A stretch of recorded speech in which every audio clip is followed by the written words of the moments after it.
Les troupes sont abandonnées. Ils ne peuvent pas les évacuer. Ça, c'est garanti. Et si ces derniers jours, il y a un blocage physique total, ils ne pourront plus du tout sortir. Il n'y aura que deux moyens, soit se rendre, soit mourir.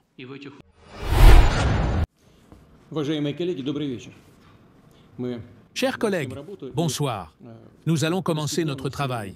Et à l'ordre du jour, aujourd'hui, se trouve une question planifiée concernant la restauration des relations russo-américaines. Nous savons que la nouvelle administration, dirigée par le président Trump, fait tout son possible pour restaurer ne serait-ce qu'une partie de ce qui a été pratiquement réduit à néant, détruit par l'ancienne administration américaine. Ce processus est difficile, voire complexe. Néanmoins, comme vous le savez tous, j'ai eu une conversation téléphonique avec le président Trump. Les premiers contacts ont eu lieu entre notre ministre des Affaires étrangères et son homologue américain, et l'assistant du président russe Yuri Ushakov a rencontré ses interlocuteurs. Ainsi, dans l'ensemble, la situation commence à évoluer. Nous verrons ce qui en ressortira. Nous allons donc nous pencher sur ce sujet aujourd'hui. Nous avons deux intervenants, Sergei Viktorovitch Lavrov et Sergei Evguenievitch Naryshkin. Mais avant de commencer, je voudrais dire que nous avons pris connaissance de l'appel d'aujourd'hui du président américain, M. Trump, à épargner la vie des militaires de l'armée ukrainienne, dont certaines unités sont encerclées par les troupes russes dans la zone d'invasion des forces armées ukrainiennes, dans l'oblast de Koursk. À cet égard, nous tenons à souligner que les combattants ukrainiens ont commis de nombreux crimes contre la population civile dans la zone d'invasion. Ces actes, comme je l'ai déjà dit, sont qualifiés par le procureur général de la Fédération de Russie comme des actes de terrorisme.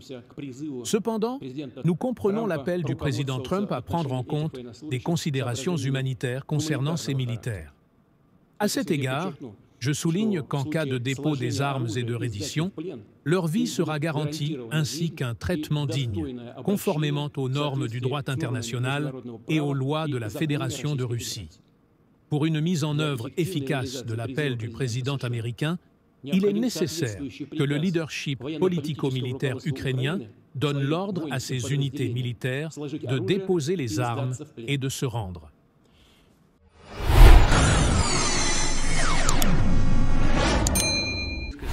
Pour la partie ukrainienne, il serait bon d'obtenir un cessez-le-feu, effectivement, pour 30 jours, et nous sommes d'accord. Mais il y a un point. Un média russe, maintenant,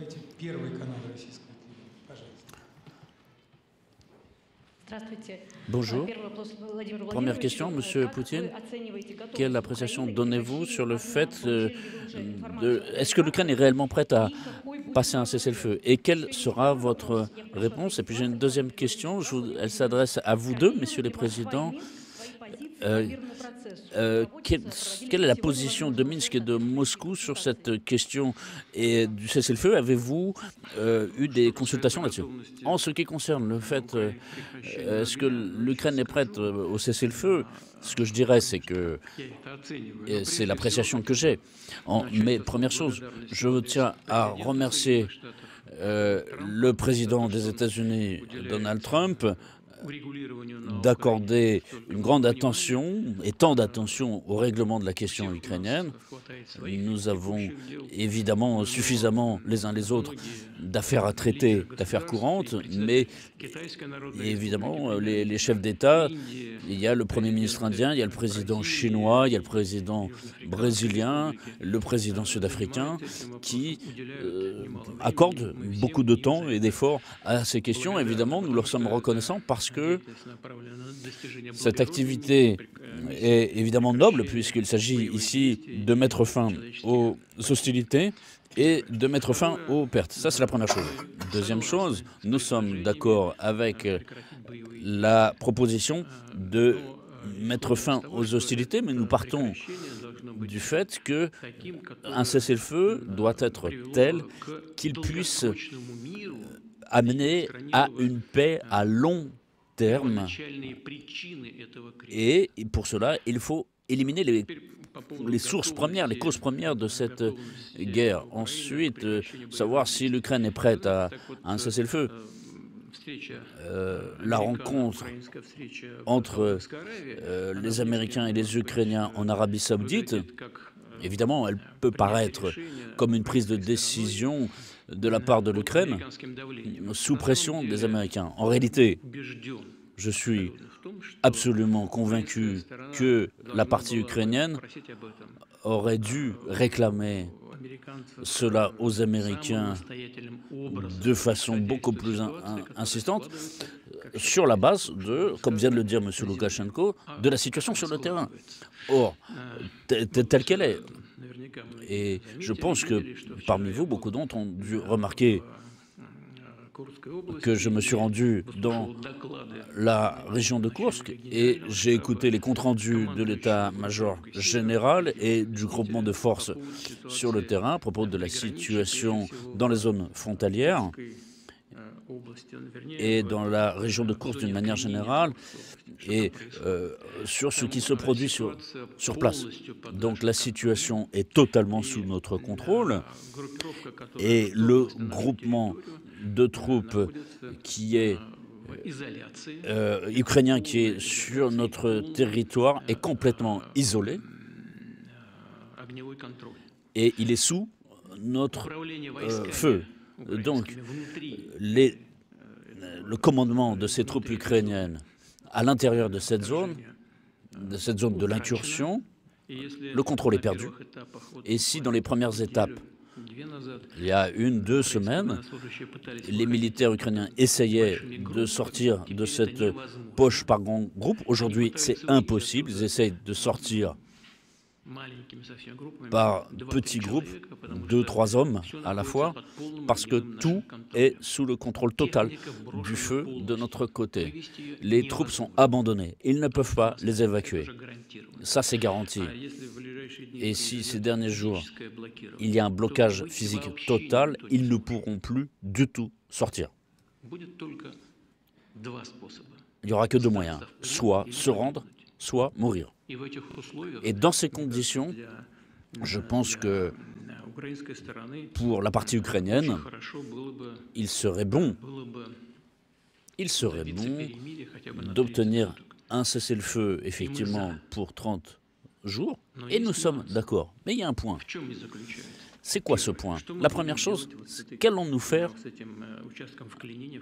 de cette incursion dans la région de cette poche dans la région de Koursk? Et s'il y a un cessez-le-feu sur 30 jours, qu'est-ce que ça signifie? Ça signifie que tous ceux qui se trouvent sur place vont sortir sans combat? On doit les laisser sortir après les crimes de masse qu'ils ont commis contre nos civils? Ou bien le commandement ukrainien va déposer les armes et simplement se rendre. Alors qu'est-ce qui va se passer? On ne sait pas. Et les autres questions, comment elles vont être résolues? Sur toute la ligne de front. Et ça représente à peu près 2000 km. Et comme vous le savez, les troupes russes avancent quasiment sur tous les secteurs de la ligne de front. Et là aussi, des conditions sont réunies aujourd'hui pour que nous puissions bloquer d'assez grands groupements de troupes. Et donc ces 30 jours, comment ils vont être utilisés pour qu'en Ukraine se poursuive la mobilisation forcée, pour que des armes soient livrées à l'Ukraine, pour que les unités mobilisées puissent faire une formation, ou bien il n'y aura rien de tout cela. Alors, il y a une question qui se pose. Comment va se résoudre la question de la vérification, du contrôle? Et comment aurons-nous la garantie que rien de tout cela ne se produira? Comment ce contrôle sera-t-il effectué? Et j'espère ici que tout le monde aura le bon sens de comprendre que c'est une question essentielle. Qui va donner les ordres de cesser le feu? Et quel sera le prix de ces ordres donnés? Imaginez, 2000 km de ligne de front. Qui va définir qui a enfreint, quel côté a enfreint l'accord de cessez-le-feu sur 2000 km? Et après, qui va rejeter la faute sur qui pour ces infractions au cessez-le-feu? Tout cela, ce sont des questions qui ont besoin d'être examinées de façon méticuleuse des deux côtés. Par conséquent, en soi, l'idée est bonne et évidemment, nous la soutenons. Mais il y a des questions que nous devons traiter et je pense que nous avons besoin de discuter avec nos collègues partenaires américains, peut-être avec le président, on va s'appeler avec le président Trump pour parler de ça. Mais en soi, l'idée de mettre fin à ce conflit par la paix, et nous le soutenons, évidemment.